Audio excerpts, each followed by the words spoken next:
Today's rapidly changing market conditions require organizations to scale IT operations swiftly and securely while keeping costs under control. But setting up, running, and optimizing cloud infrastructure can be time consuming and challenging for a lot of companies. Effective cloud operations have proven to be a great differentiator for companies of any size or maturity.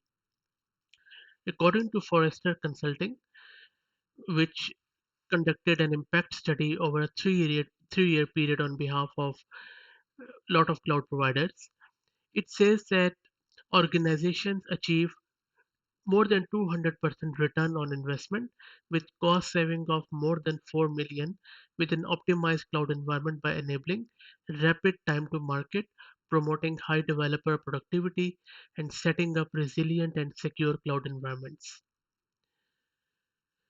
So it is imperative that not only you should have a capable in-house cloud team, but it always helps to have a cloud partner too. No matter if you're using AWS, Azure, GCP, or any other cloud, if you have a capable cloud partner, then you can really shine in a lot of areas as part of your cloud operations. So if you are looking to get a cloud partner or a third party cloud operations partner for your cloud, who could work in hand with your in-house cloud team, or if you want to just outsource everything to a cloud partner and you need some guidance, then these five pillars should be able to help you out in selecting your next cloud partner.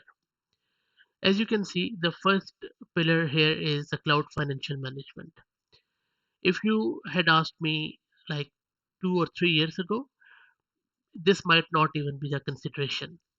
But these days, cloud cost optimization or FinOps or cloud financial management is the number one thing on the mind of every organization. So whenever you are selecting your cloud partner, make sure that your cloud partner is aware of FinOps practices, can give you some case studies and proven use cases where they have implemented FinOps, and also the dollar figure which they saved, and what they are looking to implement in your cloud environment in terms of FinOps.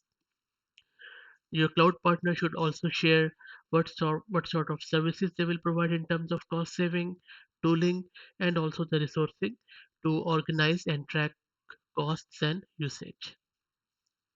Second thing is around hybrid cloud, which comes under the umbrella of cloud governance. Most of the organizations are using hybrid cloud one way or another. So you need to make sure that whatever cloud you are using or whatever clouds you are using, your cloud partner is across both of them. You shouldn't really be going with separate cloud providers for separate cloud because that will just add to your management overhead and it will also incur extra cost. So it's always a good idea when you're selecting your cloud partner to make sure that your cloud partner can plan, build, and manage hybrid cloud environments as per your organization's requirement. And they should make sure that when they're managing those clouds, their processes are secure, scalable, and again cost efficient. Then very important thing is around monitoring and observability. Your cloud partner should be able to list down in a crystal clear way as how they will be managing what's your cloud of course and what sort of tooling they would be using, what automation is there. They should agree upon SLAs, SLOs, and also what sort of metrics they'll be managing. And you should pinpoint it to the very, very granular detail because that is where the meat of day to day operations will be. So, the more automation your cloud partner is offering, the better. Then, things are very important in terms of auditing and compliance. Your cloud partner must be able to operate in a compliance landscape that is always complex, dynamic, and evolve rapidly. So your cloud partner should always be on their toes. Then, lastly, but of course not in any way least, your cloud operations partner must plan and build centralized operations management of infrastructure and workloads on any cloud which they are managing. because this is where your accountability at the end of term will come into, so that you could gauge that whether it was beneficial for your organization to involve a cloud partner. So I hope this was useful. If you need any further detail as how to go about it, please feel free to ask in the comment section. Thank you very much.